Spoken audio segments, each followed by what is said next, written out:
ভারত পাকিস্তান সীমান্ত উত্তেজনা যেন আরও বেড়েছে। পান থেকে চুন খসলেই ভয়াবহ যুদ্ধ যে কোনো মুহূর্তেই শুরু হতে পারে। এরই মধ্যে ভারতীয় বিমান বাহিনীর 4টি রাফাল যুদ্ধ বিমান কাশ্মীর অঞ্চলে নামিয়ে টহল দিয়েছে।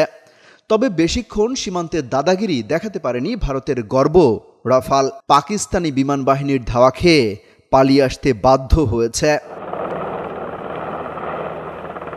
বুধবার এক প্রতিবেদনে এই তথ্য জানিয়েছে পাকিস্তানি সংবাদ মাধ্যম দ্য ডন।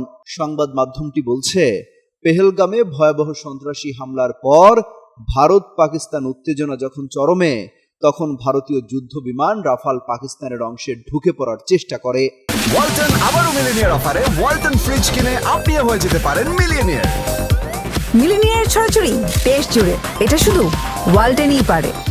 এ সময় সাথে সাথে সেই রাফাল যুদ্ধ বিমানকে ধাওয়া দেয় পাকিস্তান বিমান বাহিনী। পাকিস্তানের গণমাধ্যমগুলো বলছে, ভারতীয় বিমান বাহিনীর 4টি রাফাল যুদ্ধ বিমান কাশ্মীরের উপর দিয়ে উড়ছিল। যদিও ওই বিমানগুলো নিয়ন্ত্রণ রেখা অতিক্রম করেনি। তার আগেই পাকিস্তান বিমান বাহিনী তাৎক্ষণিকভাবে ভারতীয় বিমানগুলো শনাক্ত করে। তাদের প্রস্তুত প্রতিরক্ষার কারণে ভারতীয় বিমানগুলো এক পর্যায়ে সেখান থেকে পালিয়ে যেতে বাধ্য হয়। এই ঘটনার কয়েক ঘন্টা আগেই পাকিস্তানের তথ্যমন্ত্রী আতাউল্লাহ তারার সাংবাদিকদের জানান, বিশ্বস্ত গোয়েন্দা তথ্য রয়েছে যে পরবর্তী 24 থেকে 36 ঘন্টার মধ্যে ভারত পাকিস্তানের বিরুদ্ধে সামরিক অভিযান চালাতে পারে। এমন অবস্থায় ভারতের যে কোনো আগ্রাসনের পূর্ণ শক্তি দিয়ে জবাব দেওয়ার কথা জানিয়েছেন পাকিস্তানের প্রধানমন্ত্রী শাহবাজ শরীফ।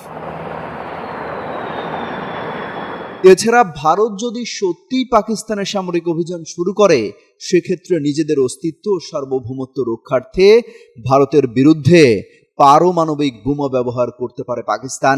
দেশটির প্রতিরক্ষা মন্ত্রী খাজা মোহাম্মদ আসিফ এই হুঁশিয়ারি আগেই দিয়ে রেখেছেন। এছাড়া নিরাপত্তা বিশ্লেষকরাও শঙ্কা করছেন, ভারত পাকিস্তান যে কেউই পরমাণু হামলা চালিয়ে বসতে পারে। অমিত হাসান রবিন, যুগান্তর নিউজ।